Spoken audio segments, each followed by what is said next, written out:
Elijah Morrow had just solved the impossible. Then his professor accused him of cheating.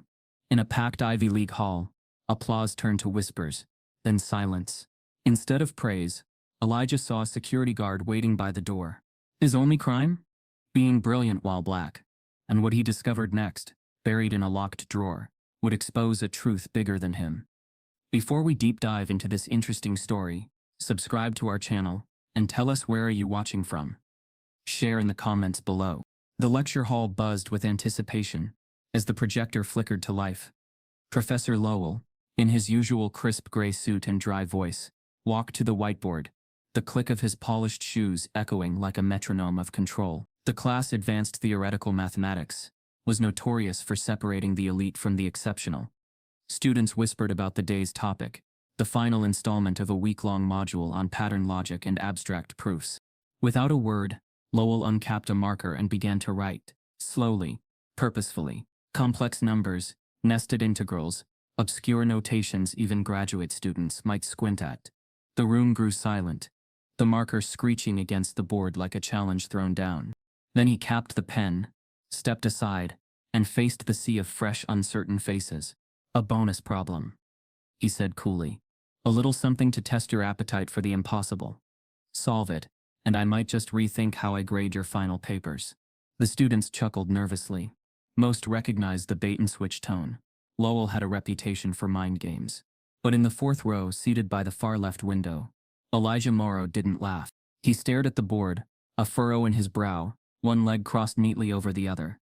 His hoodie bore the logo of his old high school, an underfunded public school in Newark, faded and fraying at the cuffs. His spiral notebook was open, pen poised, but he hadn't written a word. He'd seen this before, not the equation, but the performance. In 7th grade, a substitute teacher had scribbled a problem on the chalkboard and told Elijah, the only black kid in the advanced class, "Let's see how smart you really are." That equation had no solution either, just a trap to embarrass him. And when Elijah had pointed it out, the teacher had sent him to the principal for disruption. He could still hear his mother's voice that night. "Baby, when you shine too bright in dark rooms, people will call it a fire." Elijah blinked back to the present. The room was still silent. Eyes darted. Pens hesitated. Then slowly, hands began to rise. But only for show. No one wanted to be the first to try. Lowell smirked. Just barely. He leaned toward his teaching assistant and whispered, "Don't worry, it can't be solved. Not unless they guess what's missing." The assistant looked confused but said nothing. He had long learned that Lowell's classroom was not a place for objections. Elijah knew.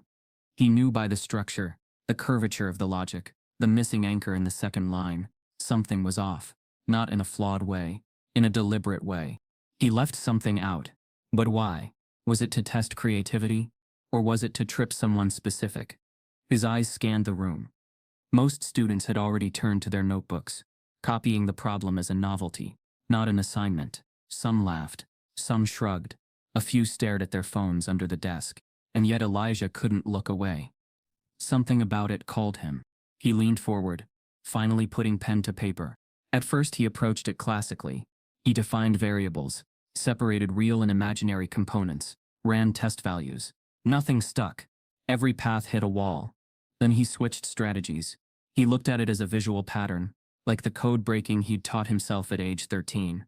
He saw symmetries, fractals, a ghost of a familiar sequence, like the Fibonacci but inverted and constrained. This isn't unsolvable, he thought. It's incomplete. He flipped back a few pages in his notes, pulled a reference from a lecture 2 weeks ago. Then it clicked. Not a missing variable, a misdirect. The equation wasn't flawed, it was redacted, like a sentence with one word blacked out. Lowell hadn't given them an equation to solve. He'd given them a performance to witness. A trap. Elijah's breathing slowed. He adjusted the tilt of his pen and began rewriting the equation, adding in the ghost variable, lambda from memory, based on Lowell's previous lectures. It wasn't arrogance, it was precision. As he wrote, the problem started folding inward. The complexity unwound like a coiled spring. What looked like chaos became symmetry. Each line unlocked the next. 3 rows in, Elijah paused. He wasn't sure if what he was doing was brave or foolish. Every instinct screamed, this was more than math. This was theater. He glanced up. Lowell was watching him. Just him. No other student had even filled a third of the page. Elijah looked back down and continued. Minutes passed. The room settled into background noise. A cough, a shifting chair, the faint buzz of a fluorescent bulb. Elijah reached the midpoint. The final expression curled back to the beginning, forming a closed loop. A solution began to emerge. He stopped. His pen hovered above the page. His eyes widened. Because what he saw wasn't just a solution.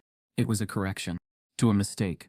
A mathematical sleight of hand so subtle, only someone deeply familiar with Lowell's teaching style could have caught it. The equation hadn't just been designed to be unsolvable. It was wrong. Deliberately. And Elijah had just proven it. A cold sweat formed at the back of his neck. If he turned this in, what would it mean? Would he be seen as disruptive, arrogant, accused of correcting a tenured white professor in front of the entire class? He looked around. No one else was close. He was alone on this ledge. Still, his hand moved. He wrote the final step, then paused. And in that pause, something shifted. Because in that moment, across the room, the teaching assistant suddenly looked up from his laptop. His face went pale. Elijah's pen stops halfway through the solution. His eyes widen. Elijah could still feel Professor Lowell's eyes trailing him as he left the lecture hall. Sharp, calculating, the kind of stare that didn't follow curiosity but monitored movement. The room had been silent after he finished the equation. No applause, no acknowledgement, just silence, and that gaze. It was the kind of silence Elijah had come to know too well, not the respectful silence that follows brilliance, but the loaded pause that asks, how did he do that? Not out of admiration but doubt. He'd seen this movie before. He'd lived it. Back in Newark, New Jersey, Elijah Morrow's life had always been structured, disciplined, not because his neighborhood offered stability, but because his mother, Cheryl, built it from scratch. She was his first compass. A single mother who worked double shifts as a nurse, came home smelling like disinfectant, and still found time to check his math homework by flashlight when the power went out. Brilliance isn't safe in a black boy, she told him often. So you better make it bulletproof. They lived in a 2-bedroom apartment above a Jamaican bakery. The landlord was lenient, but the heating wasn't. Their windows sometimes iced over on the inside during February, but Cheryl never let him complain. She had grown up during the crack epidemic and watched too many boys fall into systems designed to hold them. Elijah wouldn't be one of them. She read him Langston Hughes when he was 5. Malcolm X when he was 7. Math puzzles became their lullabies. On weekends they played logic games like other families played Monopoly. You don't get to be average, she'd say. So you might as well be unstoppable. By the time Elijah was 10, he was doing high school algebra. At 12 he built a working codebreaker using just a beat-up laptop and free YouTube tutorials.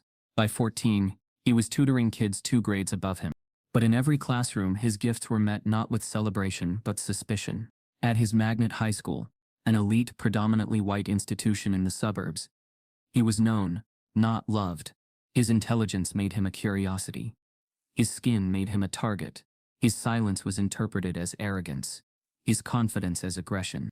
When he aced an exam, the teachers would casually ask if he studied with a tutor. When he corrected errors in lectures, he'd be reminded, let's not get ahead of ourselves, Elijah. The deeper he rose, the more his presence seemed to disturb the order of things. It all boiled over in senior year. Elijah had spent weeks preparing his valedictorian speech. He didn't want it to be cliché. He wanted it to reflect his journey, his mother's sacrifices, the coded language of bias he learned to decode from teachers' smiles, and the quiet pride of knowing you're more than what the world is willing to believe. He gave that speech to a standing ovation. And the very next morning he got a call from the principal's office. There had been an anonymous allegation. Accusations that Elijah's speech was heavily borrowed from online sources. No links were offered. No examples cited. Just the quiet suggestion that a speech that good couldn't have come from him. They asked him to explain his metaphors, clarify his phrasing, backtrack his ideas to their inspirations. Elijah sat in the small conference room with folded hands, his eyes hollow. He had written every word on the floor of his bedroom, with the fan on low, and his mother asleep in the next room. He could recite it backwards. But they didn't want truth. They wanted an admission. He didn't give them one. They dropped the matter quietly 3 days later. But the damage had already been done. Rumors spread. Other students started asking sideways questions. Hey, What site did you use for your speech? Was that really all original? It sounded super polished, almost too polished. The praise he had once yearned for now felt like poison laced in doubt. That summer, Elijah stopped speaking in group settings entirely. He wouldn't raise his hand, wouldn't challenge a single teacher, wouldn't even correct a classmate when they presented the wrong equation during a math competition. Cheryl noticed first. You shrinking to fit into their comfort won't save you, she warned. But Elijah had already learned the truth. His excellence came with consequences. When his acceptance letter from Clarendon University arrived, a full ride to one of the nation's top institutions, he felt nothing. Not pride, not joy, just relief. Relief that maybe, just maybe, he could leave that weight behind. He was wrong. From his first week on campus, the old patterns re-emerged. During orientation, when he introduced himself as a math major, one girl casually remarked, "You must be on the diversity scholarship, right?" Another asked if he played basketball. In a freshman seminar, when he used the word convergent to describe a cultural trend, the professor paused and asked him to explain it in simpler terms for the rest of the class.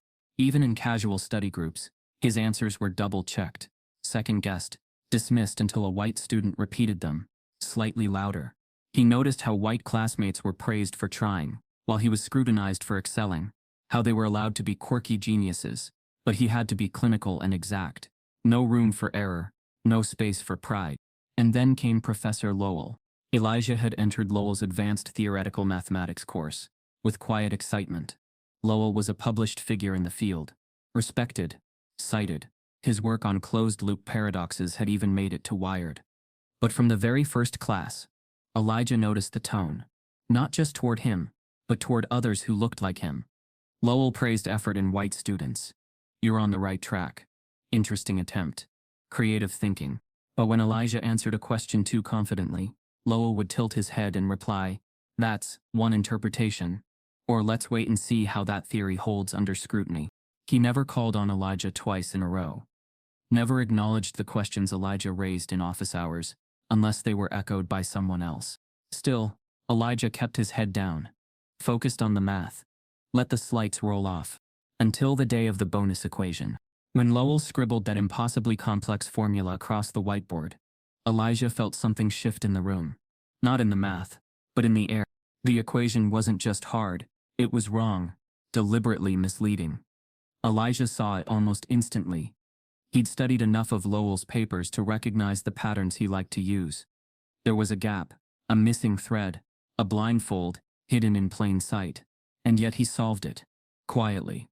Meticulously. Fearfully. And when he looked up, every part of him expected to feel pride. Instead, he met Lowell's eyes, and saw it. Not admiration. Not anger, but calculation. The class ended in silence, and then came the words, "Elijah, could you stay after class? Just a quick chat." He knew what was coming. He could feel it in his bones, like a cold draft under the door before the storm hits. Cheryl always said, "They'll never call you a genius to your face, but they'll call you everything else behind your back." Now Elijah felt those words rising in his throat. As the last student filed out, Lowell approached him casually, folding his notes like nothing was unusual. "That was quite the performance," he said lightly. Elijah said nothing. Lowell's smile didn't quite reach his eyes. "I'd love to hear more about how you approached that equation. Your method." "It was unexpected." Elijah nodded once. "I'll write up my process if that helps." Lowell paused, then nodded. "Please do." But Elijah could already hear the subtext. "Explain yourself. Prove you didn't cheat. Prove you belong." Because in this place, genius wasn't enough. Not in the body he wore. Not with the history that followed him into every room. Professor Lowell asks Elijah to stay after class for a private conversation. Elijah followed Professor Lowell through the marble-tiled hallway of the mathematics department, every step echoing too loudly. His heart thudded beneath his hoodie, not from guilt but from knowing this wasn't about a mistake. It was about perception, and he knew how fragile perception could be when the wrong people held it. Lowell's office was tucked at the end of the corridor, past framed portraits of white men with wild hair and stoic expressions. Clarendon's math legends. All dead, all canonized. The professor unlocked the door with a quick, practiced motion, and stepped aside. "Come in, Elijah. Let's talk about brilliance." The room was cold. Not physically, but in tone. Everything inside was curated. 2 leather chairs, a meticulously clean desk, and behind it shelves full of academic journals and award plaques. One wall displayed an old chalkboard with a partial proof scrawled across it, almost like a museum piece. Lowell took his seat, folding his hands in front of him like a judge preparing a verdict. Elijah sat opposite him, backpack still on his shoulder. I was quite intrigued by your solution, Lowell began, voice low and even. You seem to have found a rather unconventional path to the answer. Elijah stayed still. I tried to approach it from the pattern structure, not the arithmetic. The loop closed once I accounted for the missing variable.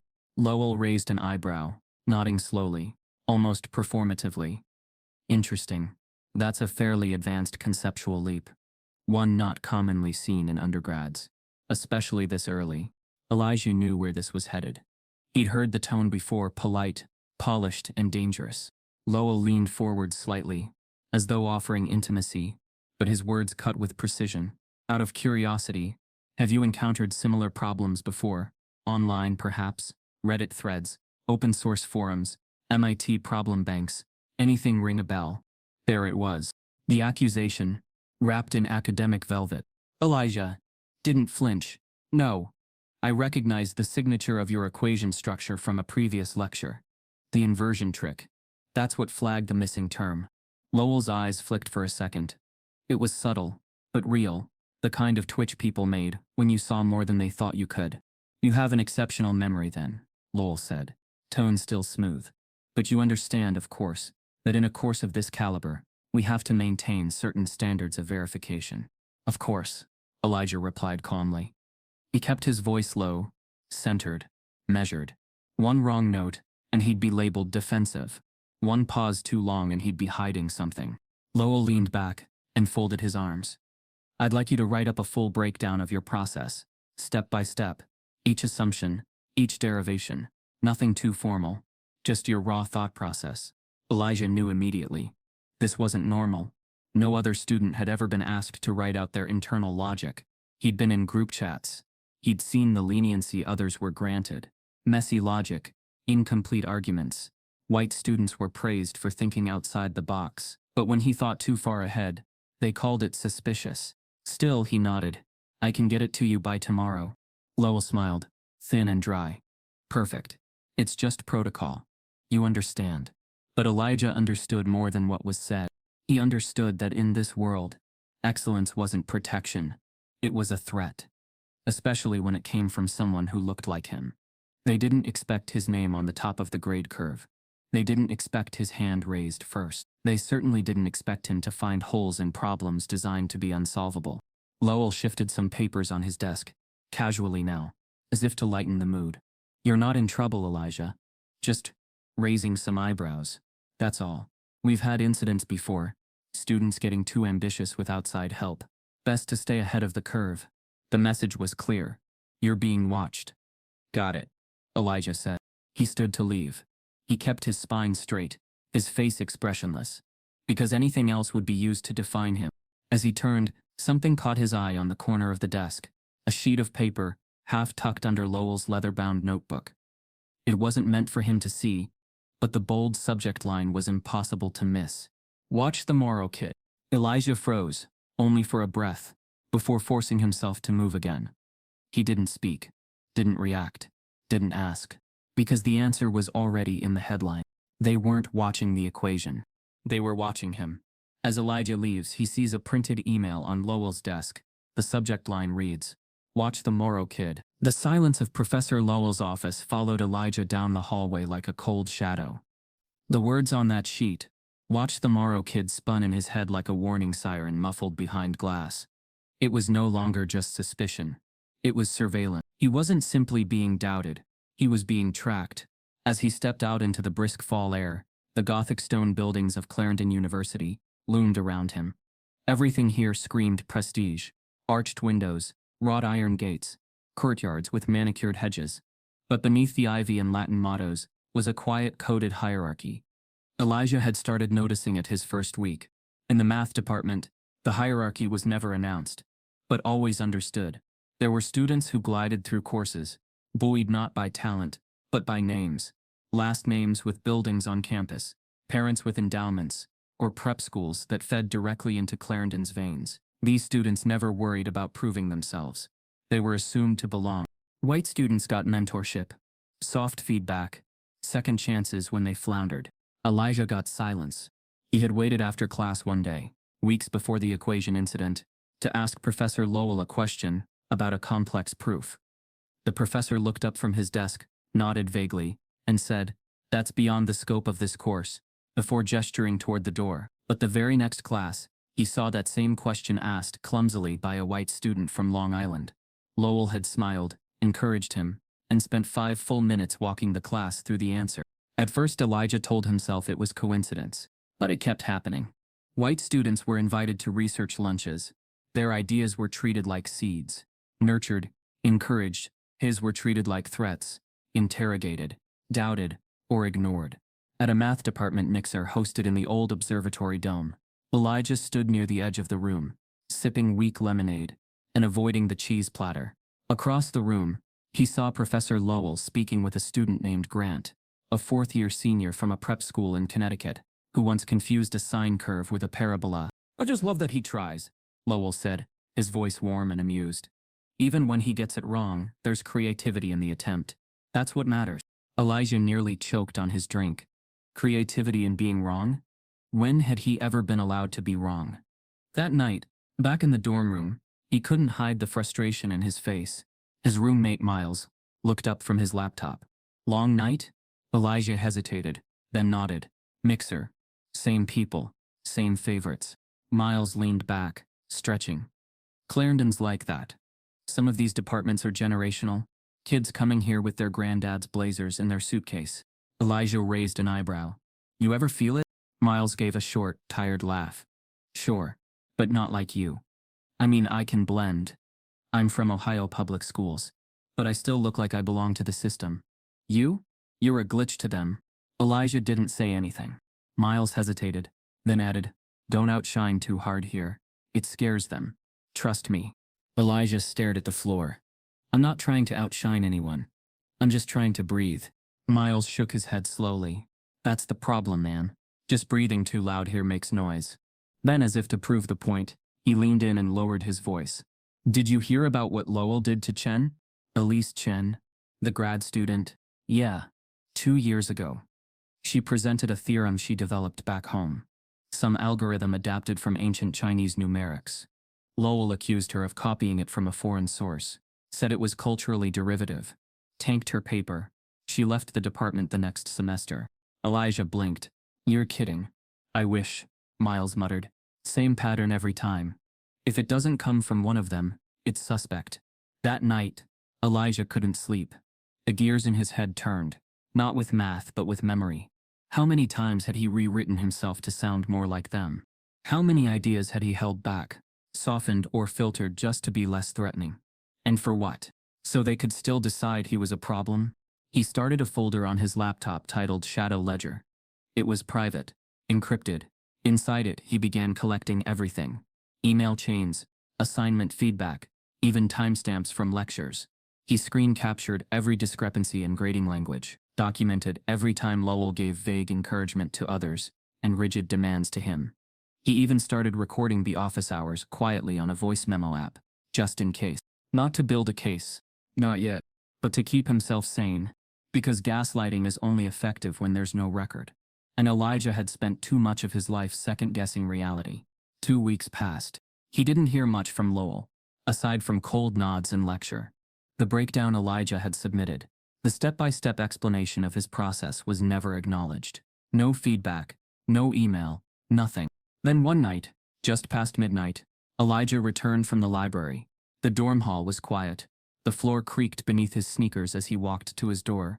A folded note lay on the floor just beneath it. No envelope, no name. He unfolded it slowly, heart already racing. The note was written in tight, slanted handwriting. No greeting, no punctuation. "They're setting you up." That was it. Just those 5 words. His breath caught. He looked down the hallway. No one. Doors closed. Lights off. He turned the note over, blank.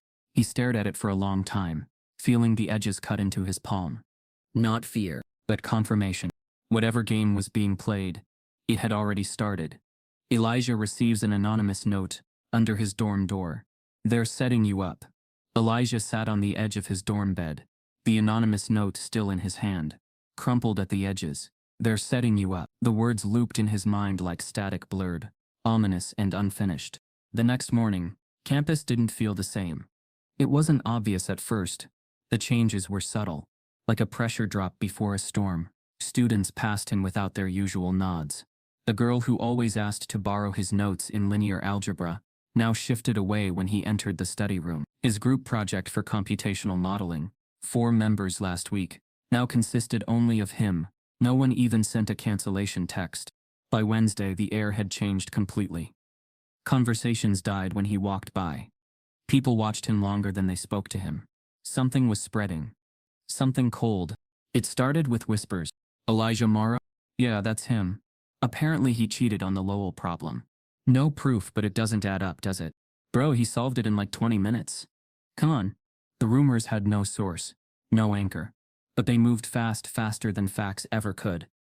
Elijah had seen it before. At his high school. After the valedictorian speech. When the word plagiarism clung to him like smoke. No evidence. Just the echo of accusation. Now it was happening again. But this time it wasn't one hallway. It was an entire campus. By Friday, the whispers weren't whispers anymore. In the cafeteria, Elijah stood in line with his tray when he felt the shift behind him. 2 students, both white, one in a Clarendon crewneck, leaned toward each other. Quote, a kid probably got the answer from Reddit. One said. Elijah's spine stiffened. He didn't turn. He didn't give them the satisfaction. Every year they gotta have one. The other muttered. Looks good on the brochure. The word quota landed like a slap across the back of his neck. A word that dressed itself up as policy but operated like a dagger. Elijah sat alone at lunch that day. And the next. Even Miles had been quiet, distant. When Elijah asked if anything was going on, Miles avoided his eyes and said, maybe just lay low a bit, man.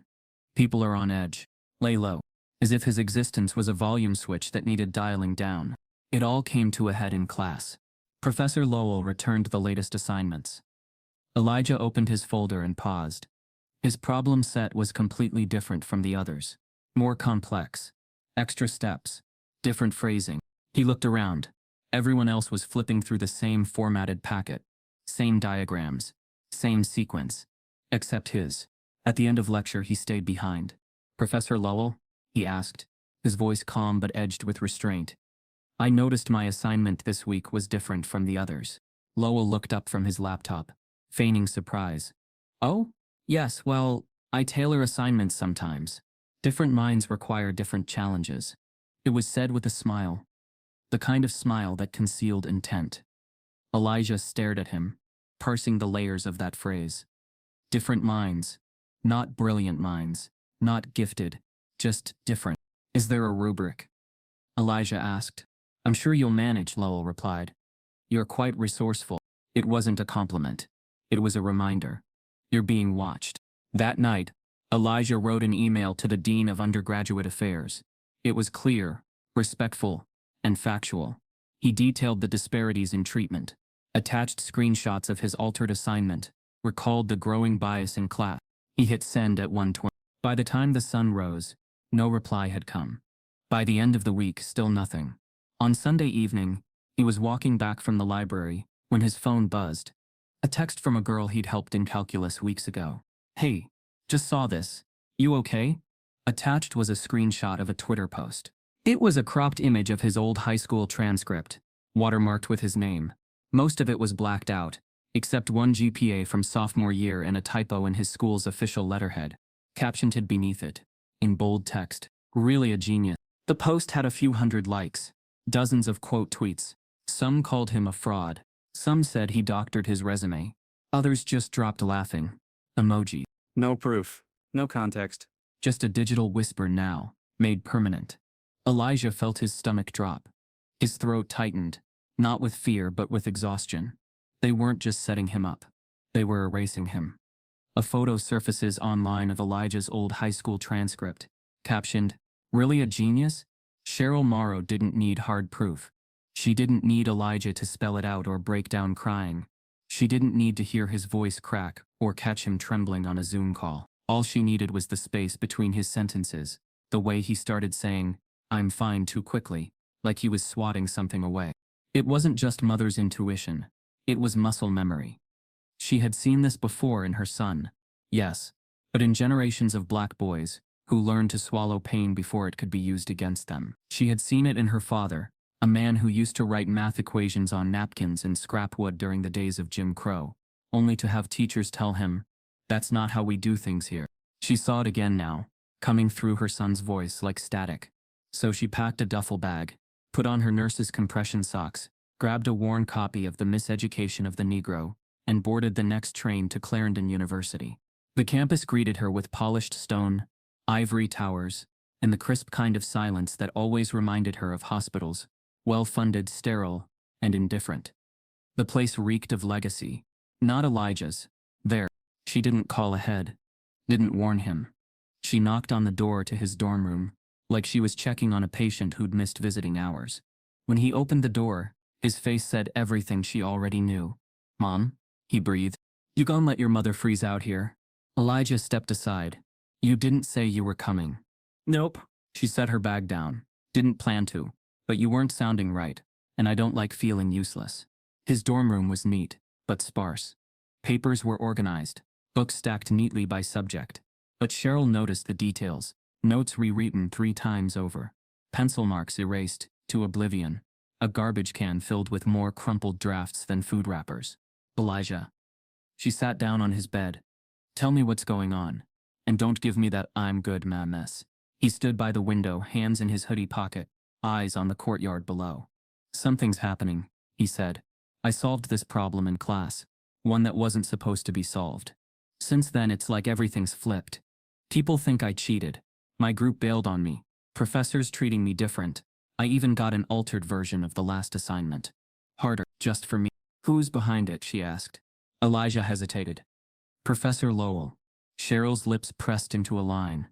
"He's smart," Elijah added quickly. "Respected. He plays it real clean. But I see it. He's building something. A paper trail of suspicion. And you're just gonna let him?" "I tried. I filed a complaint. I sent emails. No one's responding." Cheryl exhaled. "Same story. Different zip code." She leaned forward. "You know, your great-granddaddy taught himself calculus by lamplight in South Carolina. He wasn't even allowed in the libraries. Had to sneak books out the back door. They told him he'd never teach, never be taken seriously. He didn't get a degree. But you know what he left us?" Elijah shook his head. "Every damn notebook he ever wrote in. Pages and pages of brilliance, in margins and scraps. Because even when the world erased him, he kept a record." She looked him dead in the eye. "Don't you dare let them turn your gift into a burden. Don't shrink to fit into their boxes. Let your brilliance make noise." Elijah nodded, but it was hollow. She could see it. That night, Cheryl took the guest cot in the common area. It was stiff, barely padded, and close to the wall. Around 4 a.m., she woke to a sound she hadn't heard in years. Soft, stifled crying. Elijah. It wasn't loud. It was the kind of cry you save for when you think no one can hear. The kind where your shoulders don't move, but your soul shakes. She sat up, but didn't knock, didn't speak, just placed her hand on the shared wall, closed her eyes, and remembered the nights she'd held him after his father's funeral. She thought he was past all this. But brilliance doesn't shield you from racism. Sometimes it makes you a bigger target. By sunrise, she was on her laptop. She wasn't a detective, but she didn't need to be. Decades of nursing had taught her how to find hidden patterns, misdiagnoses, system failures, cover-ups. She started with Lowell's academic history, his publications, speeches, teaching awards, all pristine, too pristine. Then she moved to forums, Reddit, Quora, niche college threads, and then buried in an archived Reddit thread from 2015, she found it. Ever deal with Professor Lowell? Roommate had her thesis derailed a week after he joined the committee. She was one of the best in the program. Left the school months later. Another comment. Same. I presented a theory based on African fractal geometry. He called it unfounded cultural math, said it lacked academic rigor. Told the panel I was romanticizing tribal logic. That paper never saw daylight. Cheryl's blood went cold. She clicked through old reviews, digging deeper. One anonymous entry from a review site read, "Brilliant professor if you're the right kind of student. If not, prepare to be dissected." Another, "He uses politeness, like a skeletal. You don't even realize you're bleeding until it's too late." Cheryl sat back in her chair, eyes burning. This man wasn't just passive-aggressively biased. He was strategic. She glanced toward the dorm room door. Her son was still asleep, finally. But Cheryl was wide awake. Cheryl finds a Reddit thread accusing Lowell of sabotaging another student's thesis. The campus was asleep when Elijah stepped out into the night. It was past 2 a.m., the kind of silence only a few souls shared. The insomniacs, the overachievers, the haunted. Elijah didn't tell Cheryl where he was going. She was finally asleep, her shoulders visibly lighter after a day of digging. But Elijah couldn't rest. Not after what she'd found. Not after reading that 2015 Reddit thread 3 times over. Not after realizing he wasn't just being watched. He was walking into a machine that had devoured others before him. He needed proof. Clarendon's math building, unlike the rest of campus, didn't lock up tight. Students came and went at all hours. Researchers, grad students, late-night crammers. Elijah had memorized the side entrance code weeks ago. It hadn't changed. The hallway was dim, lit by yellow safety lights. His sneakers made no sound on the carpeted floors. He moved like he was part of the silence, measured, invisible. Lowell's office was locked. He didn't need it. What Elijah needed was in the department archive, digitized publications, internal repositories of course material, and the department's private equation database. Professors uploaded original problems here to be distributed across the department for assignments, competitions, and research challenges. A running catalog of elite-level math. Lowell had always been praised for his contributions to it. Dozens of unique problems, creative structures, advanced theories. Elijah logged in using a borrowed grad student access code from a tutoring session weeks ago. The archive opened like a vault. Dozens of problems, each labeled by the contributor's name. He clicked into Lowell's. At first glance, it was what he expected. Clean formatting, perfect sequencing. But as Elijah started clicking through individual problems, something shifted. Patterns emerged. Too familiar. Several of the unique equations looked eerily similar to older public problems from other universities. Altered just slightly different variables. Flipped signs. Reworded prompts. The kind of edits a clever plagiarist might make. He pulled up an archived problem set from a 2008 Princeton math competition. Then another from a 2011 conference in Zurich. Match. Match. Match. He stared at the screen. It didn't feel real. Lowell wasn't just crafting elite equations. He was repackaging them, slightly altered, polished up, and branding them as original work. And then it hit him. The equation from that day in class. The unsolvable one. What if it wasn't meant to be solved? Not because it was hard, but because it would reveal too much if someone did solve it. He needs it to remain unsolved. Elijah realized. Because solving it unravels the whole illusion. Suddenly, everything fit. The vague suspicion, the accelerated targeting, the manipulated grading. Lowell's reputation wasn't built on teaching. It was built on carefully curated challenges. Ones that felt innovative, but stayed just out of reach. Because if someone like Elijah solved them, the illusion broke. And worse if that someone was a black freshman from Newark with no legacy name behind him. It threatened the entire hierarchy. Elijah sat frozen in front of the screen. He knew what he had to do. He copied the original equation, added annotations from Lowell's version, then opened a blank document. His fingers hovered over the keyboard, then began to move. Line by line, he built the counterproof.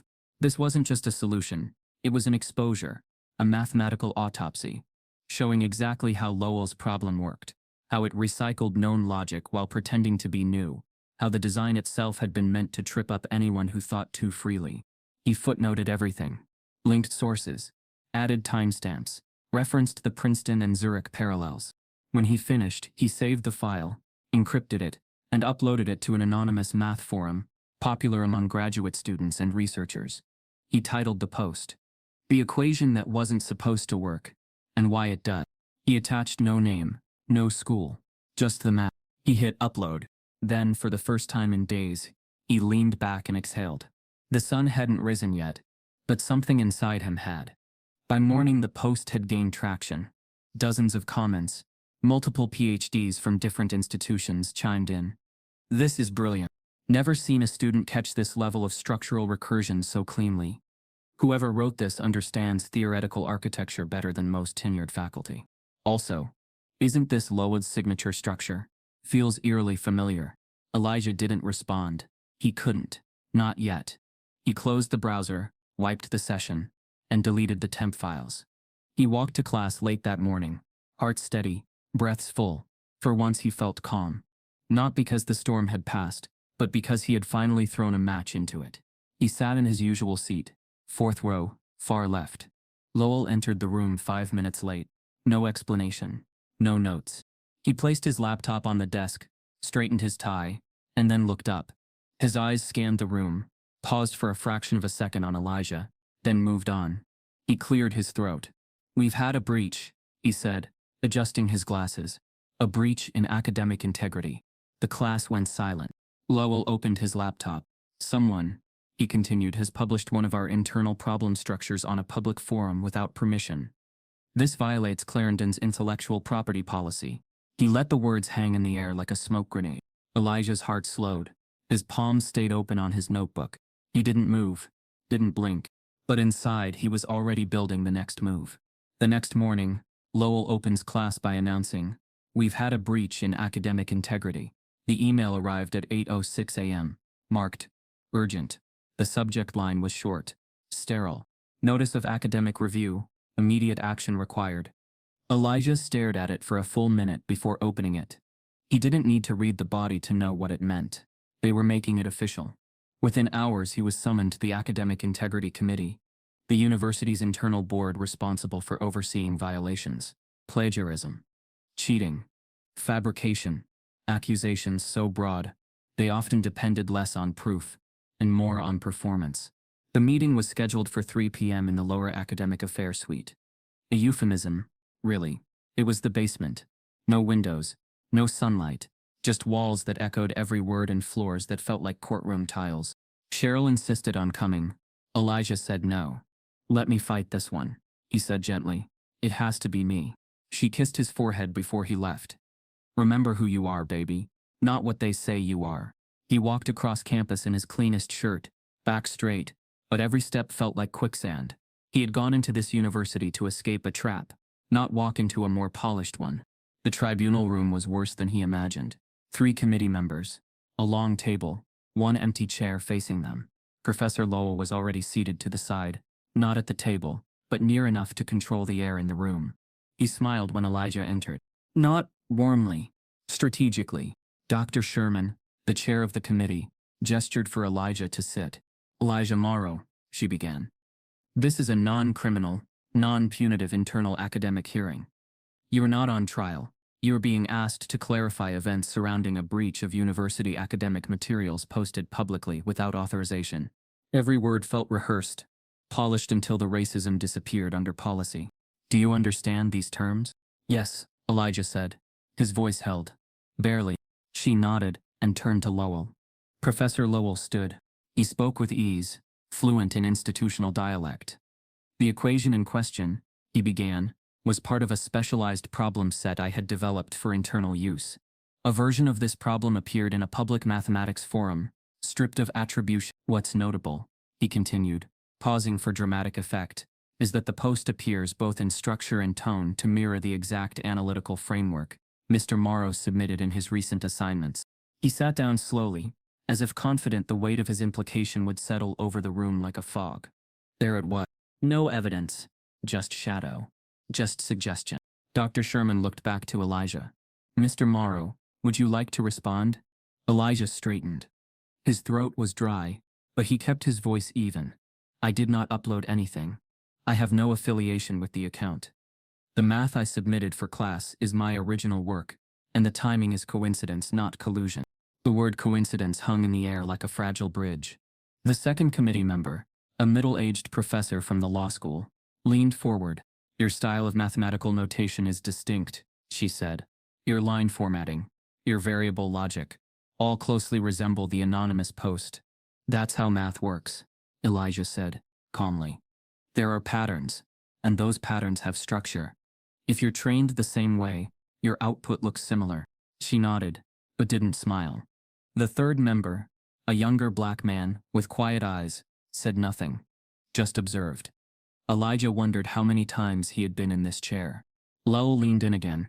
Of course, we aren't suggesting Mr. Morrow must be the author, but the timeline is compelling. The committee whispered among themselves. Elijah kept his eyes ahead, but his hands were trembling under the table.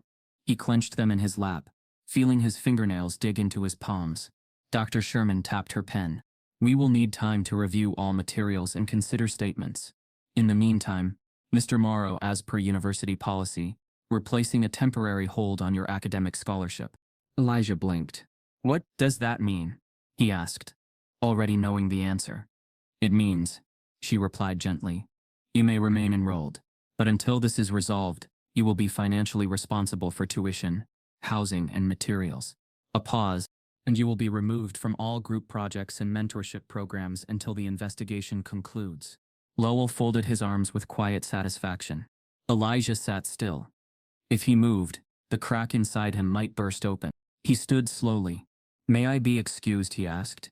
Dr. Sherman nodded. He walked toward the door, and just as he reached for the handle, it opened. Miles stood there. His face was pale, but his eyes were burning. In his hand was a USB drive. He stepped inside without asking. Sorry I'm late, he said to the room, but I think you'll want to see this. Miles walks in with a USB drive, whispering, this will change everything. Miles walked into the tribunal room like a man holding dynamite. He didn't wait for permission. He didn't apologize. He didn't explain. He just raised the small black USB drive in his hand and said, this will change everything. All eyes turned. Dr. Sherman, the committee chair, blinked. Mr. Jameson, this hearing is closed. Miles ignored her. You'll want to hear this. You really will. Professor Lowell leaned back in his chair, expression unchanged but posture stiff. This is highly irregular, he said evenly. Dr. Sherman hesitated, then gestured to the tech assistant seated near the monitor. The young man shrugged and inserted the USB. On the screen a single folder appeared, while unfiltered. Inside were 6 audio files and 1 text document, labeled context.txt. Dr. Sherman raised an eyebrow. Mr. Jameson, what are we listening to? Miles took a breath. Private Zoom calls and office hour conversations recorded over the last semester. Some include Professor Lowell's private comments about students, specifically students of color. Lowell's jaw tightened slightly. Still, he said nothing.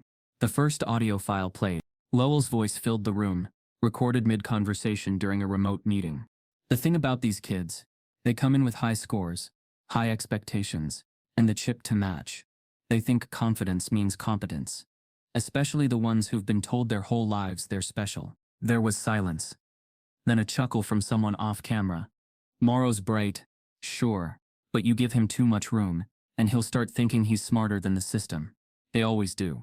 And what happens then? Another voice asked. Then you remind them. They always think they're exceptional, until they're not. Gasps filled the room. Someone on the committee muttered, Jesus. Elijah remained still, fists clenched in his lap. Dr. Sherman leaned forward. Is this authenticated? I have the raw files, Miles replied, and backups.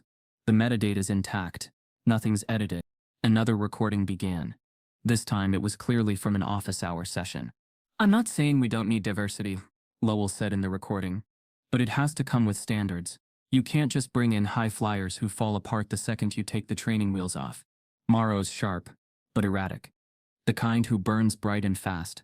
I'm not convinced he's Clarendon material long-term. The silence after that was heavier. Dr. Sherman finally spoke. And what exactly do you expect us to do with this, Mr. Jameson? I expect you to listen, Miles said, and to stop pretending this is just a misunderstanding. Lowell straightened. This is slander, deep fake manipulation. You can't seriously believe. No one's faking your ego. Miles cut in. Or your voice. Sherman held up a hand.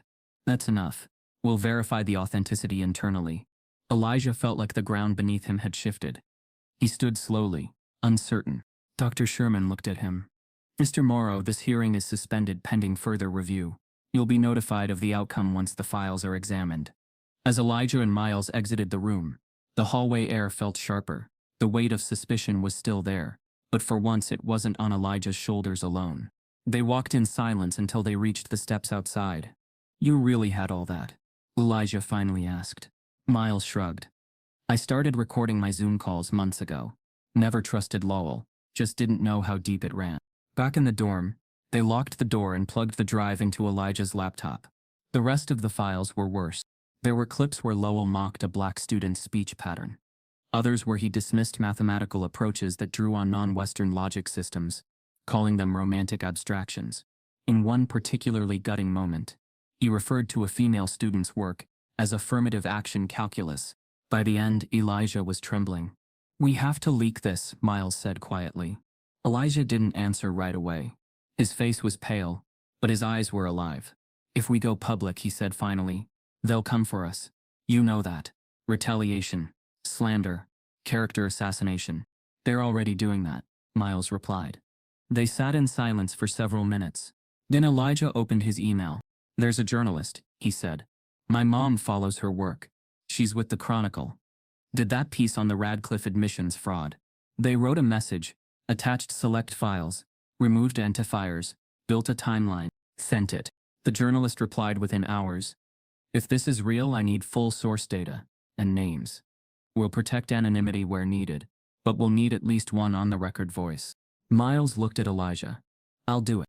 They signed the release, created an encrypted folder, sent everything. 48 hours later, the article dropped. Behind Clarendon's curtain, secret recordings expose elite professors' pattern of discriminatory practices. Subheadline: a system designed to uplift some while silencing others. The article blew open. By noon, Clarendon Exposed was trending. Alumni started tweeting support. Some faculty retweeted, in quiet agreement. But others pushed back. Context matters. These are private moments. Let's not rush to judgment. Lowell released a statement by evening. "The recordings circulating today have been manipulated. I have never treated any student unfairly based on race, gender, or background. Any suggestion otherwise is categorically false." He called it a coordinated smear campaign, blamed cancel culture. But the pressure didn't let up. Students began organizing sit-ins. Flyers appeared overnight on campus benches. How many geniuses did we lose in silence? The university released a bland 3-line statement. "We are reviewing the matter thoroughly and will take appropriate action. Academic excellence and integrity remain our highest priorities." But Miles had access to the staff portal. Late that night he checked it, and there it was. A quiet update. Professor R.L. Lowell, placed on indefinite suspension pending investigation. No public announcement, no apology, just bureaucracy.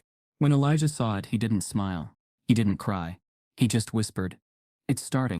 The university suspends Lowell. But quietly, without a formal announcement. The news spread across campus like wildfire, even without the university's help. Students didn't need an official announcement. They had the internet, screenshots, and a truth too loud to suppress. Professor Lowell was suspended, but not fired, not shamed, not denounced, just quietly shelved, tucked away like an embarrassing relic. The silence was its own kind of insult. Elijah didn't expect applause, but he wasn't prepared for the divide.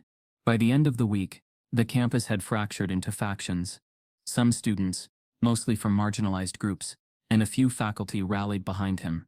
They called him brave, called it a reckoning, called it long overdue. But others whispered louder. They ruined a good man's career. Who records private conversations?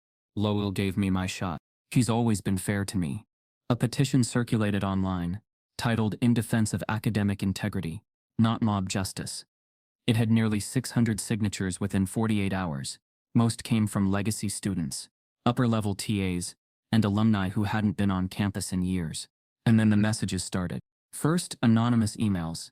"You're not special, Morrow. Just another angry black kid with a chip on his shoulder." Then DM. "You think you're a hero? You're a cancer. You won't be safe here for long." Then, paper notes slipped under his dorm door. "We see you." Elijah didn't tell Cheryl right away. He knew how she'd react, knew she'd take the next train down, walk into administration, and make noise.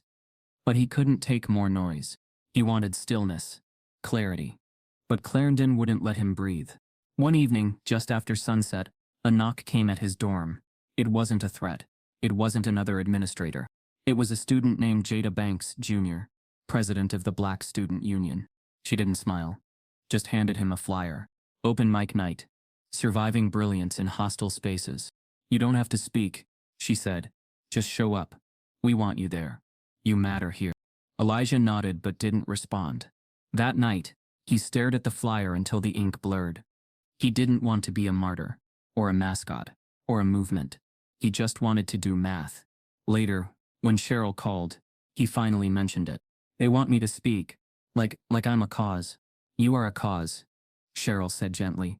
You're also a kid who's been through hell. But baby, sometimes symbols are the only way they listen.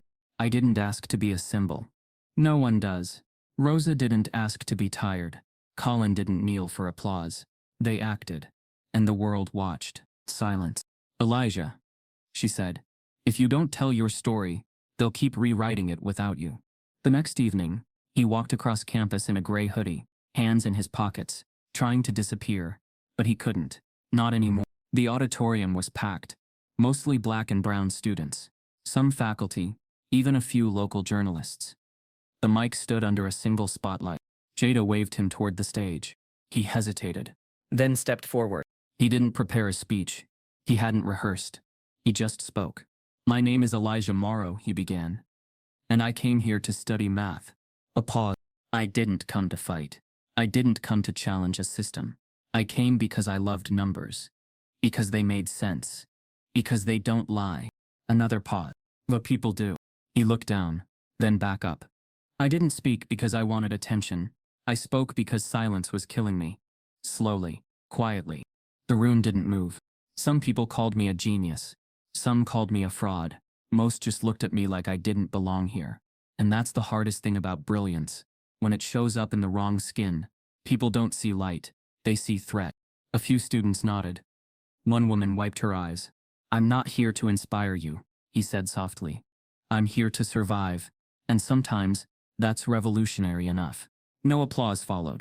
Just quiet. Respectful. Raw. Someone recorded it. Someone posted it. By the next morning, it had 2 million views.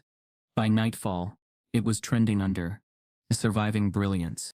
Teachers from across the country shared it. Parents showed their kids. Activists quoted it.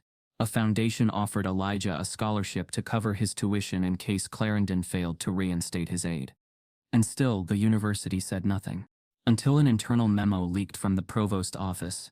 Clarendon University will begin a full re-review of all academic cases and disciplinary actions involving Professor Lowell from the past 15. It wasn't a headline, but it was a shift. Something was cracking. The university calls for a re-review of all cases handled by Lowell. The re-review announcement was a tremor beneath Clarendon University's facade, a first crack in a foundation built with centuries of prestige. News channels lit up, student groups posted screenshots, alumni exchanged messages behind closed doors. Behind a facade of tradition, something had broken. Elijah expected silence. He knew institutions often reacted with stone-faced inertia. But this time, stories started pouring in. It began with one tentative, anonymized on a subreddit for ex-Ivy students. I was kicked out of Clarendon. Accused of plagiarism in my thesis defense. Never understood why. Then more. Emails to Elijah's inbox, DMs, whispers in corners of the math department. They all followed the same script. Women of color, whose work on statistical models about socioeconomic inequality was labeled not rigorous enough. International students penalized when they cited non-Western research traditions. Minority undergrads stripped of leadership positions for being too disruptive. Elijah watched them accumulate, one heartbreak after another. As journalists got wind, national reporters called. The stories surfaced. Temi, a brilliant Nigerian-born senior whose valedictorian address had been delayed due to an alleged algorithmic discrepancy, flagged by Lowell. Her degree, finally granted months late, with no explanation. Ana Rosales, Salvadoran, whose award-winning paper on predictive modeling for marginalized communities was sidelined mid-review. Her advisor vanished from the academic hierarchy. She transferred quietly and never published again. Devin Liu's story hit Elijah like a wrecking ball. I lost my full scholarship in 2016. Mathematical plagiarism, they said. The reviewer? Lowell. Screenshot after screenshot. Appeal after appeal. Devon's academic life unraveled. Her GPA, her awards, her dreams, vanished. Campus outrage turned into media shockwaves. Clarendon gatekeeper. The professor who silenced dozens. Patterns of academic bias exposed in elite institutions. The university responded, I use the word lightly, with boilerplate statements. Clarendon condemns unethical behavior. Read the line. We will conduct a full review, said the spiel. Meanwhile, alumni began posting letters of concern. I will freeze my donations unless meaningful change follows, wrote one class of. This is betrayal of Clarendon's values, tweeted another prominent donor. The pressure cooker was turning into a volcano. Then internal communications were leaked. A student-led paper anonymously disclosed faculty emails, hundreds of pages. Eli and Cheryl and Miles combed through each. One from 20. We need to prevent the sentimentality admissions, wrote Lowell. They think inclusion means lowering the bar. It doesn't. Another. If I keep letting anyone in, I'll have taught someone who could replicate me, and that scares me. Gatekeeping is preservation. Worse, brilliance is rare. We don't have to let it run rampant. Some students are not for this level. Break rooms buzzed. Elijah found were groups of students discussing how Lowell's philosophy wasn't ideological. It was predatory. The narrative shifted from individual blame to systemic rot. Cheryl suddenly became a national voice, not just Elijah's next of kin, but a symbol of unbreakable maternal resolve. On the evening consensus, a primetime news slot, she sat before a camera that seemed smaller than her presence. The anchor asked, softly but pointedly, what do you say to the institution that tried to stop your son from succeeding? Cheryl looked into the camera like she was talking to people who had forgotten how to listen. They tried to clip his wings, she said. But they forgot he could still fly. It was quiet poetry. The clip spread. Educators used it in classrooms. Activists reposted it with proud annotations. Parents shared it in group chat. But then Elijah's phone pinged with a message that made his blood run cold. Not about Lowell. About what came before Lowell. A voice from the shadows. He stared at the email, bit his lip, then read it again. He's done this before. I have proof. No names. No contact. Just 2 lines and a number. Elijah's heart hammered loud enough to echo in his ears. Miles saw the phone shaking. What is it? He didn't answer right away. He scrolled back to the message, then looked at Cheryl, who had softly tears in her eyes. Who? Cheryl swallowed. I don't know, he replied. But it doesn't end here. Elijah stared into the empty flyer on the dorm room desk. Past misconduct. No safe spaces. He held a phone number in his hand. If he called, which he would have to, he might open the lid on a secret buried, not just at Clarendon, but somewhere earlier, somewhere older. He pressed save. A mysterious figure from Lowell's past contacts Elijah. He's done this before. I have proof. Elijah sat in the dim glow of his desk lamp. The soft hum of the dorm hallway, a distant murmur behind the closed door. He'd been sifting through the threads of evidence, tracing every lead back to one name whose presence hovered like a ghost. Dr. Naomi Keller. Cheryl's discovery of the Reddit post had mentioned only a mysterious figure from Lowell's past, but Elijah's gut told him she was more than that. She was a survivor of Lowell's sabotage, and she might be his key to justice. A sharp knock at the door startled him. Miles stood in the doorway, cautious. She's here, he said, voice low and urgent. Naomi Keller. Elijah's heart pounded, not with fear but with relief. Naomi entered carrying a slim folder, her posture both cautious and resolute. Her eyes were tired, marked by years of disappointment, but they lit with something stronger. Recognition. I hope this isn't a mistake, she said softly. Her voice held the gravity of someone who'd been dismissed before, yet refused to be erased. Elijah shook her hand. It's not. Please tell me. Naomi nodded, closing the door and seating herself across from him. She slid the folder along the desk. In the spring of 2015, she began. I was finishing my PhD thesis, nonlinear dynamics in differential equations. Her tone was steady, but eyes glassed over with old hurt. I'd poured everything into it, nights without sleep, my entire scholarship. I thought I'd finally broken through. She took a deep breath, unfolding the first page. Then Lowell, my own advisor, submitted my thesis as if it were his, to a European journal I'd targeted myself. I discovered it after publication. That's when I left the university. Her hands shook slightly, As she passed over email threads addressed to Lowell's office, forwarded acknowledgments from the journal, and drafts stamped with her name, but followed by Lowell's cover letter. Elijah leaned forward, scanning the emails. Each message was a betrayal in black and white. Attached is the final thesis, Dr. Keller. Thank you, Dr. Lowell. I'd like to propose you as the corresponding author. The titles were reversed. They treated you as an afterthought, Elijah whispered, anger rising in his chest. Naomi closed her eyes for a moment. They did. And no one dared question it. I couldn't compete. Not as a woman, not as a black woman, in that environment. Her voice cracked. It was the first emotional tremor he'd heard. I lost my funding, my position, my faith in academia. Elijah's shoulders tensed. Memory of his own fight mirrored in hers. You're not alone, he said gently. I've been fighting something similar. Lowell's patterns. They repeat.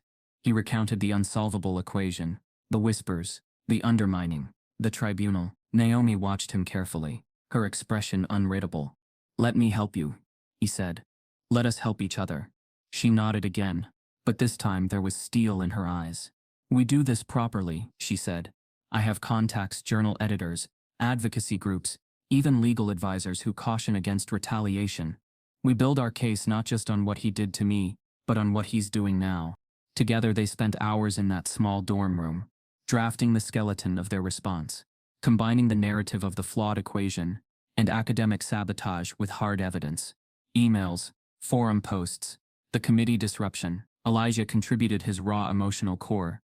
Naomi offered her academic credibility and documentation from her own battle. One map pointed to injustice across years, the other traced new wounds forming. And then came the unexpected twist. Late that night, as Elijah rewrote a crucial section, Naomi paused mid-sentence. Her hand trembled, and she looked up at him with a haunted, distant stare. There's something else. She hesitated. Something I've held on to. She reached into her folder and pulled out a faded letter stained, folded, aged. Elijah took it uneasily. The letter was short, handwritten on official letterhead from the European Journal's editorial board. It was addressed to Dr. Keller, and it apologized, not to Lowell for publishing without proper author acknowledgement. In fact, it confessed that the editorial assistant knew the paper had originally been Dr. Keller's work, and they'd made a clerical error. The assistant was reprimanded, but Lowell was never informed. That letter, Naomi explained, was never shown to her. It was kept in the archives, away from her, until she rediscovered it months later during a late-night email purge. Elijah read the letter twice, breath-catching. So they knew? He asked, voice barely above a whisper. Naomi nodded. Knowing it wasn't properly authorized to publish under Lowell's name, that means in legal terms, they recognized authorship. It's a confession. But they covered it up. The paper and the error remained uncorrected. I was gaslit into leaving, thinking it was my failure. Her voice cracked, brimming with decades of misdirected guilt. This revelation transformed everything. This wasn't just academic theft. This was institutional complicity. Elijah realized how deep the corruption ran. The school shielding Lowell, silencing voices like Naomi's. The two leaned toward each other, united by revelation and righteous fury. They worked through dawn, integrating the letter into their case, an unpublicized admission that someone had acknowledged Lowell's wrongdoing, and buried it. Every paragraph in the draft paper piled on pressure, the flawed equation, campus sabotage, repeated patterns, and now institutional cover-up. Now this was a documentary narrative, with irrefutable documents. By midday they drafted a cover letter to accompany their submission to a prestigious mathematics journal. Not just another academic paper, but a robust co-authored exposé combining mathematics and meta-narrative of academic injustice. It was meticulously scholarly yet emotionally raw calculations alongside testimonies. The equation's proof paired with declarations of bias. The letter from the editorial board alongside Lowell's own emails. They took a risk. They named Lowell explicitly within the context of academic misconduct, not as defamation but as evidence-based claims supported by documentation. Elijah stared at the final draft. The words burned with truth. Naomi rested her hand on his shoulder. This changes the game, she said quietly. If this goes through, it's not just vindication, it's transformation. They waited. Weeks stretched thin as the journal's review process crawled. Then one crisp afternoon, an email from the editor arrived. We are pleased to inform you that your submission has been accepted for publication. Congratulations. Elijah's breath caught. Naomi's eyes welled. The paper authored by Keller and Morrow would reach international eyes, academic corridors, and young minds, the weight of their combined resilience and truth, now poised to ripple outward. Elijah leaned back, overwhelmed. The room felt both vast and intimate. This was heavier than he'd ever imagined. Personal healing, public reckoning, institutional accountability. He looked at Naomi and smiled, tears welling. We did it. But Naomi turned, expression shadowed. Her voice softened but carried steel. We have to be prepared, she said. Lowell isn't done. He'll strike back. Elijah froze. The words dropped like a stone into their moment of triumph. The victory was real, but the war wasn't over. Naomi's ominous warning hangs in the air. What will Lowell do when he realizes the paper is out in the world? The envelope wasn't thick, but it carried weight. Elijah found it slid under his dorm door, its edges crisp, its message sharp. He didn't open it right away. The return address gave enough away. R.L. Lowell, Cambridge, M.A. It was official. Lowell had filed a lawsuit. Plaintiff, Richard L. Lowell. Defendant, Elijah Morrow. Allegations, defamation, academic theft, reputational damage. Elijah stared at it in silence. Cheryl, who had come to visit that weekend, stood behind him, reading over his shoulder. So he's going that route, she said, calm, almost expected. Elijah exhaled slowly. I guess exposing him wasn't enough. No. For men like him, the fall is never quiet. They make noise on the way down. The story broke nationally by noon. Ivy whistleblowers sued by former professor, defamation and theft alleged. The Morrow-Lowell feud heads to court. From genius to defendant, social media split like glass under pressure. Some called Elijah a hero. Others claimed he canceled a decorated academic. Every opinion became a performance. Every angle a headline. To some, he was the symbol of a new generation demanding accountability. To others, he was the face of rebellion gone too far. Clarendon issued a lukewarm statement. We respect the independence of legal proceedings and affirm our commitment to fairness and academic integrity. Translation: you're on your own. But Elijah wasn't alone. The moment the story hit the internet, civil rights organizations reached out, pro bono offers, legal advisories, support networks. Naomi Keller was the first to call. If you testify, I testify, she said, without hesitation. I've waited years for this. So the trial began. The courtroom overflowed with journalists, students, alumni. Even strangers came just to witness it. Lowell walked in wearing an expensive navy suit and a face sculpted with arrogance. His eyes scanned the room like he still owned it. Elijah wore a black blazer and calm resolve. He didn't need to look like the future. He was the future. Opening arguments set the stage. Lowell's attorney claimed Elijah's forum post and the leaked audio were orchestrated defamation. That Elijah's paper with Naomi borrowed heavily from concepts shared during academic mentorship, and that the public narrative destroyed a career built over decades. But Elijah's side came prepared. First came Naomi. She presented a timeline, emails, original drafts. She spoke with clarity and fire, exposing how Lowell had published her thesis work under his name, and silenced her before she could fight back. Then came Temi, Devon, Anna, former students who had nothing left to lose, and stories that burned. Each of them told of sudden grade drops, unexplained accusations, scholarships lost, and paths derailed. Each story eerily mirrored Elijah's. Evidence piled up, timestamps, emails, redacted memos, comparisons of Lowell's publications and prior student work, patterns of erasure, plagiarism, and intellectual theft. When it was time for Lowell to take the stand, he unraveled. What began as confident deflection turned to sarcasm, defensiveness, and contempt. He called Elijah ambitious, beyond his station. He called Naomi bitter. He called the former students disgruntled anomalies. His attorney winced through most of it. During cross-examination, Lowell was shown two documents side by side, Naomi's original thesis chapter and Lowell's published article. The similarities were undeniable. You claim you wrote this independently? The attorney asked. Lowell hesitated. Academic ideas are collaborative by nature. That answer stayed in the room like smoke. When Elijah finally took the stand, the courtroom quieted. He didn't cry. He didn't posture. I never wanted this, he said simply. I came here to learn. I believed that if I worked hard enough, stayed quiet enough, I'd earn my place. He looked at the jury. But sometimes, even brilliance isn't enough when someone's decided your presence is a threat. Closing arguments were brief. Elijah's lawyer concluded, "This isn't just about one man's career. It's about decades of stolen futures. It's about who we protect when no one's watching." The jury deliberated for 6 hours. They returned with a unanimous verdict in favor of Elijah Morrow.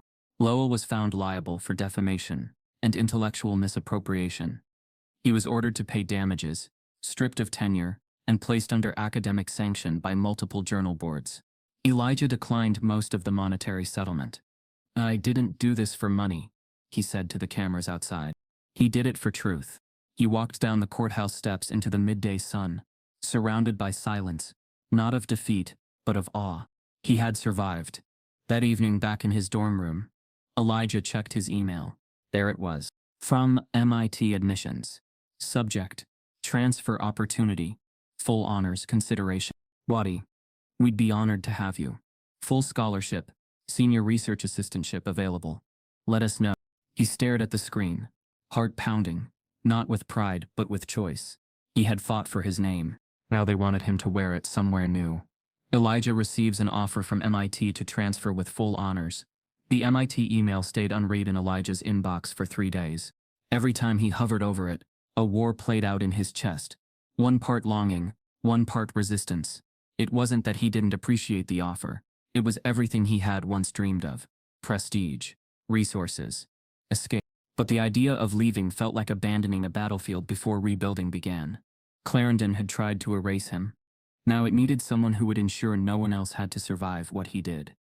Elijah closed his laptop, turned to Cheryl, and said quietly, "I'm staying." Cheryl didn't try to mask the relief in her eyes. "I always knew you'd choose purpose over platform." The next morning, Elijah walked into the dean's office, not as a defendant, but as a leader.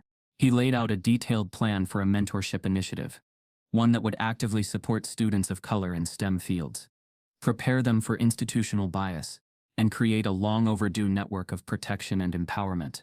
He called it the Cheryl Morrow Initiative. The dean hesitated at first. Change never came easily to institutions with gold-plated traditions, but the university was still reeling from the lawsuit, the media fallout, and the alumni pressure. They couldn't afford more silence. Elijah made sure they understood that this wasn't a gesture. It was infrastructure, and this time the voices behind him were loud. Naomi, Devon, Temi, dozens of alumni, faculty allies, even students who had never spoken publicly stepped forward. The program was approved. Elijah launched it himself, holding the first orientation in the same lecture hall where Lowell had once tried to humiliate him. He stood before 20 new students, mostly freshmen, mostly students of color, and said, "You don't have to prove your worth. You just have to protect it." The program included peer mentorship, writing support, academic advocacy, and guest lectures from Black mathematicians and scientists from around the world. Within a year, it became one of the most robust student-led initiatives on campus. Lowell, on the other hand, vanished.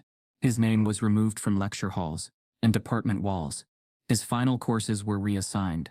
Journals retracted his past publications after Naomi submitted formal challenges. No press release, no public apology, just silence. Where he had once built his career through elitism and erasure, now he was simply gone, a cautionary tale. Cheryl, meanwhile, finally acted on something she'd considered for years. She renamed her bookstore the Morrow Mind. More than just a space for books, it became a hub for local students, emerging Black writers, STEM youth camps, and open mic nights. Inside, one wall was painted with names: Black thinkers, past and present. On the front window, a plaque read, "For the brilliant, the bold, and the buried, your minds matter." Elijah's paper with Naomi, once controversial, was now required reading in 3 Ivy League schools and 2 European universities. Their names appeared in footnotes of thesis papers and research discussions. The work cited not only for its equations, but for its context. Even the Chronicle of Higher Education ran a feature titled, "When the Equation Fights Back, the Story of Elijah Morrow." Still, Elijah kept teaching. He didn't take sabbaticals, didn't chase interviews. He lectured, mentored, and stayed rooted. Because he knew that power wasn't in the prestige, It was in the presence. It was a quiet Tuesday when she walked in. The classroom was half empty. The sun slanted through the high windows, hitting the whiteboard where he had just finished a discussion on symbolic modeling. As students filed out, a girl hesitated at the back. She clutched a notebook tight to her chest, her shoulders small but squared with intent. She looked no older than 18. Big eyes. Nervous voice. Professor Morrow? Elijah turned from erasing the board. Yes? She stepped closer, flipping open her notebook to a page filled with scribbles and arrows. There's this equation I've been working on, she said. And I can't quite solve it. Elijah studied her for a moment, then smiled gently. Let's take a look. She held it out to him, her fingers shaking just slightly. And as he leaned in to read, he saw it. Not just the equation, but the spark, the beginning. Again, a first-year student nervously approaches Elijah after class with a problem she can't quite solve. The girl stood beside Elijah's desk, clutching her notebook like a lifeline. Her voice was soft, barely more than a whisper. There's this one part. I can't quite solve it. Elijah took the notebook gently and scanned the page. Her handwriting was compact but rushed, anxious loops and jagged arrows crowding the margins. He traced one step with his finger. You're almost there, he said, voice calm. But here, this assumption, it doesn't hold in non-linear contexts. You treated the function as if it would stay still. It never does. She looked confused, then intrigued. He turned the page toward her, made a small adjustment with his pen. Even broken equations hold truth, Elijah told her. If you know where to look. Her eyebrows furrowed in deep thought, then slowly lifted with realization. Whoa, Elijah smiled, not because she'd solved it, but because she was trying, really trying. In her eyes he saw something hauntingly familiar, that desperate, brilliant fire to be understood, to be more than what people expected. Or worse, what they assumed. She mumbled a shy thank you and left, disappearing into the hallway's hum. Elijah remained in the classroom alone, sitting in silence. The board behind him still bore traces of earlier work, symbols half erased, ideas incomplete. It looked like his life once had full of potential, marred by sabotage, saved by perseverance. He stared at it, breathing evenly, heart steady. How far he had come, not just from where he began, but from who he used to be. The boy who once lowered his voice in class to avoid being labeled aggressive. The boy who solved problems quickly and then had to solve the problem of why people didn't believe him. Now, he stood in the same institution that once tried to bury him, building a path forward for others like that girl. 2 days later, Elijah returned to Newark. His old high school hadn't changed much. Cracked concrete, dim hallways, faded murals. But this time, he didn't enter as a former student. He entered with purpose. He carried a leather-bound copy of his published paper and handed it to the front office secretary. For your library, he said simply.